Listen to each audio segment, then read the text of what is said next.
All right, I'm the Flat Rate Master, and well, I'm going to complain about some stuff. I'm flabbergasted sometimes at the quality of work that people put out. Don't know how to say it any other way. I'm just disappointed. This isn't about anybody's work in the shop. This isn't about other technicians even. I'm tired of poor manufacturing. Blows my mind that companies will continue to put out poor products. What brings this up is today, we had a customer come in, they hit a pothole. They deformed the rim of their vehicle. Aluminum rim. So we sold them a remanufactured rim.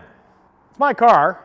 I go to put the TPMS sensor in it, and there's a big old bubble in the powder coat. So it's a rather expensive wheel, not readily available, and I can't conceivably install that on the customer's car and go, yeah, I know you paid a bunch of money for it, but it's already messed up. Ugh. It's not a big deal for me. You know, my truck has air in all its tires, but for the customer, their car's not drivable. The tire would go flat very quickly. I need a rim for it. Unfortunately, I can't put the customer back in their car because a manufacturer, well, half it. I can't say it any other way. You know, quality control. You know, we talk about it all the time with certain companies like Dorman or A1 Cordone, you know, where we get parts that literally don't work out of the box. And, you know, where you get a window regulator from Dorman and it's wired backwards. Hopefully you figured that out before you put the door panel all back together.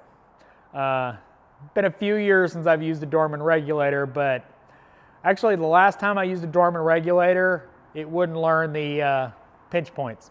I was not in charge of that decision, and we wound up putting an OEM regulator in it because, well, we didn't have any choice because it wouldn't learn the pinch points.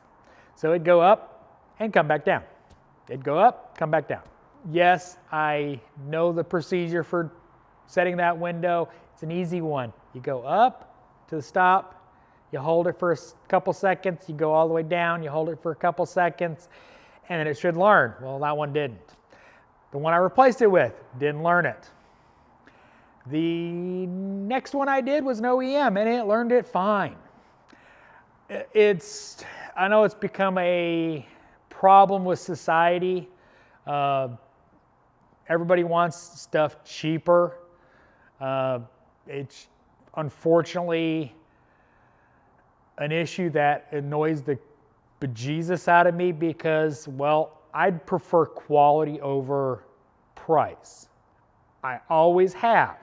Now there's limits to what I'll spend on something, but when it comes to me selling it to the customer, I want them fixed right for a long time, not for just out of warranty. You know, right now we're going through a engine replacement because a timing chain broke, and there's no other explanation than the aftermarket timing chain that we used. Yes, not my decision. Technician made that decision. I don't agree with it. I didn't know about it. And, well, now we're having to go through warranty to get them a new engine. So, again, manufacturing quality. I wish people would stop worrying so much about a couple extra bucks and choose quality over price. I know it's a big stretch, but buy quality. Insist on quality. Quit worrying about saving a couple bucks because, well, you get what you pay for in every which way. So the rim really pissed me off because, for me, We have extra bays right now in the upper shop, but for the customer, they don't get their car back because of a manufacturing problem. As always, thanks for watching. I am the Flat Rate Master.